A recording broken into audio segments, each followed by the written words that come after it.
All right, back for part two, and we're talking about rates of change. Really, what we're talking about is slope, but we're in grade 12, so we don't want to say we're just doing grade 9 stuff, so we call it rates of change, and that's what we're talking about today is rates of change. It's not just slope, but it's really just slope. Graphically, average rate of change is represented by the slope of a secant. Now, what makes this grade 12-ish instead of grade 9-ish is we'll see what we're interested in is this the slope of a curve, perhaps, instead of the slope of a line. But really, we're going to just take the slope of a line anyway. So, for instance, if this is some curve, y equals f at x, the average rate of change over a distance from x1 to x2, doesn't matter what these values are, is the slope of a secant. Now, a secant is, let's get a different color, maybe I want to make a line here. Green line, why not? From x1 to x2, right, is the slope of that line. That's what a secant is. A secant is a line that cuts a graph in two spots. Now, my diagram doesn't quite line up. There, that looks better. And that one doesn't look too bad. So this is the average rate of change of this function is represented by the slope of this green line. So what I would write is that this thing is a secant. This thing is a secant. And the average rate of change, AROC, is the slope of this secant, the slope of the secant, and that's like a subscript, SEC for secant. And, well, what is it? It's just the slope, right? I can sort of see here, I think of it being, in grade 9 we called it rise over run, and you're welcome to think of it that way, although that's, we're trying to act like grown-ups here, so we could use some symbols. Delta x and delta y is a common one. The change in y over the change in x.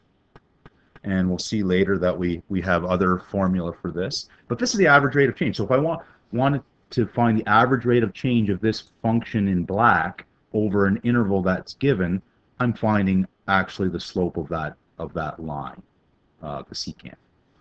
Okay, and then if I were given a table, in a table the average rate of change is similar. So here I'm just going to write down some fake random table. And this could be anything, right? And this is some function.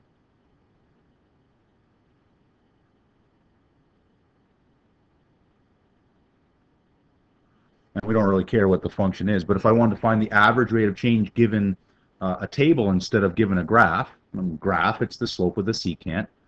For a table, it's really just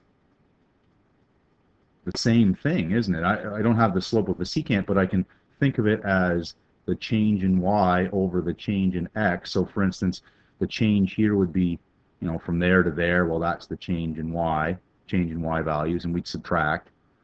Or the change in x values would be here. But normally what we would do is we'd think of the individual numbers. We'd think of a different formula. We'd think of, the second one subtract the first one.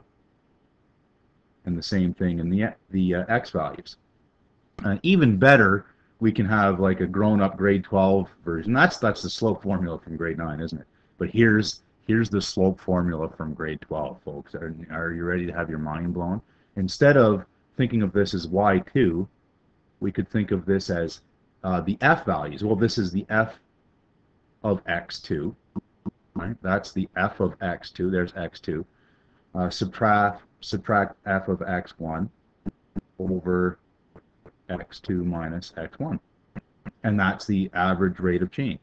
And so in a table, we'll often use this formula instead, just because these are numbers in my table. 9 subtract 0 over 3 subtract 0, and I can get the table pretty quickly. No problem, right? And that actually looks a little bit grade 12-ish rather than grade 9-ish, so we feel good about that.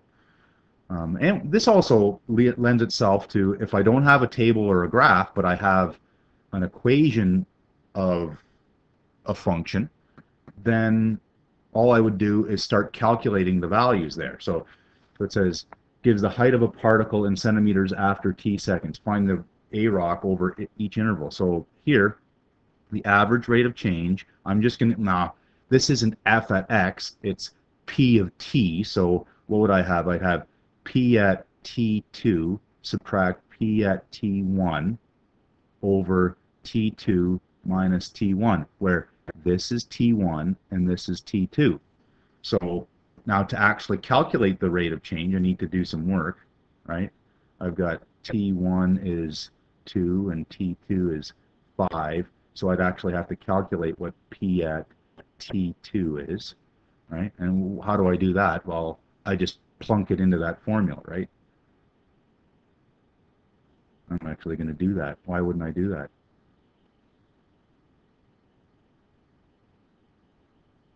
Ten times 5 minus 5 squared.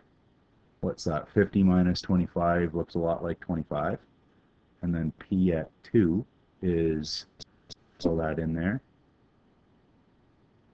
2 squared. 20 minus 4 is 16, I believe.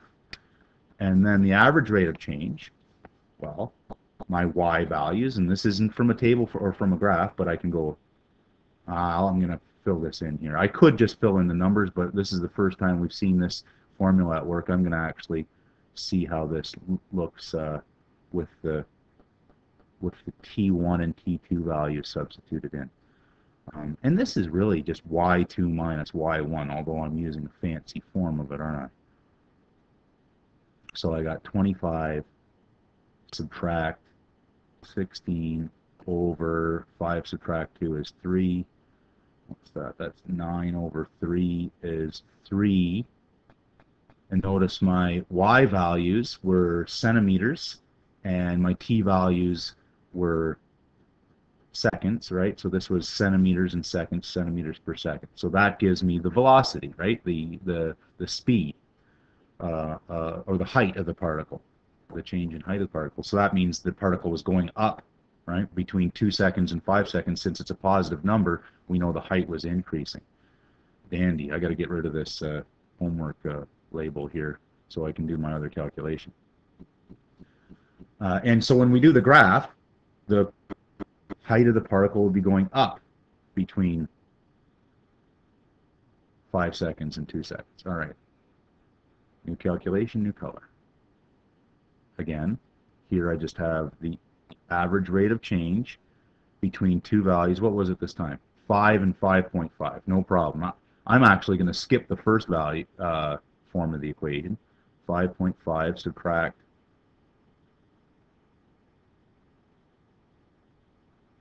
notice this is over a smaller interval of time, but it doesn't matter. It's still going to give me the change in height. And I already have p at 5, so I need to do p at 5.5, which was, I'm going to have to use my calculator. Darn. Don't like having to reach for my calculator. Here, this is what I'm doing. Reaching for my calculator, clunking in, and do I have it here? 24.75. I'm going to check that. 5.5 subtract 5.5 squared, and I get 24.75. Should have trusted my notes. So I've got that is 24.75, and p at 5 was up here 25. And 5.5 subtract 5 is 0.5. And the stupid homework thing's in the way again. There.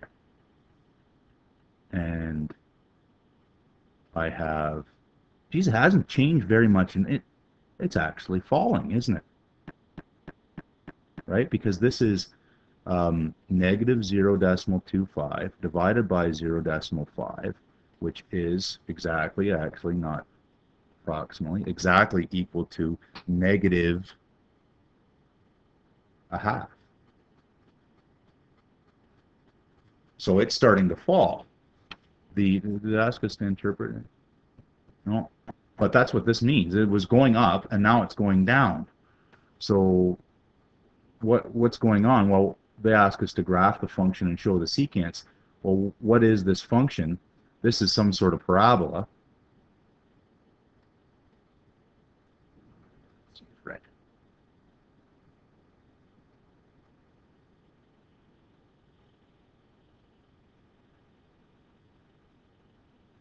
And if I were to factor out a value there, I've got t-intercepts of t equals 0 and t equals 10. So if I go 1, 2, 3, 4, 5, 6, 7, 8, 9 won't fit, so I'm going to go, that's 2, 4, 6, 8, 10. I've got a 0 there and a 0 there.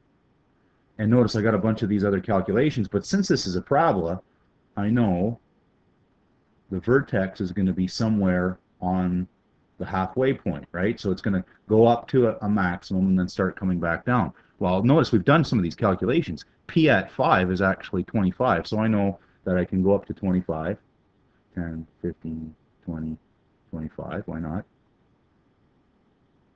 Some scale here. And this is the distance, and this is the time, and so right there. And I also, well, I could just join those points there, but I've got a few other calculations that I've got here. P at 2 is 16, right about there. And that'll give me another spot on the other side, right about there. Try and do it as smooth as I can. You guys will be able to do a better job than me. It's tough for me to use this thing. So this is P at t equals 10t minus t squared. They also want us to show the secants here, so I'm going to do that. The first secant was from 2 seconds to 5 seconds, and it's green from earlier. Change that to black, maybe. There. And could I convince you that the slope of that line is 3 centimeters per second? Probably, right? Slope is 3. Now, what about the second calculation? It was from 5 seconds to 5.5 seconds, a very sort of short time period. But can you see that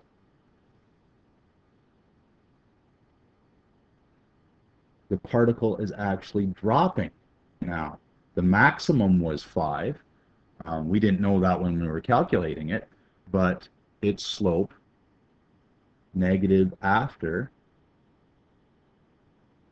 reaches the maximum of 25 centimeters after 5 seconds, and now everything kind of makes sense, those calculations.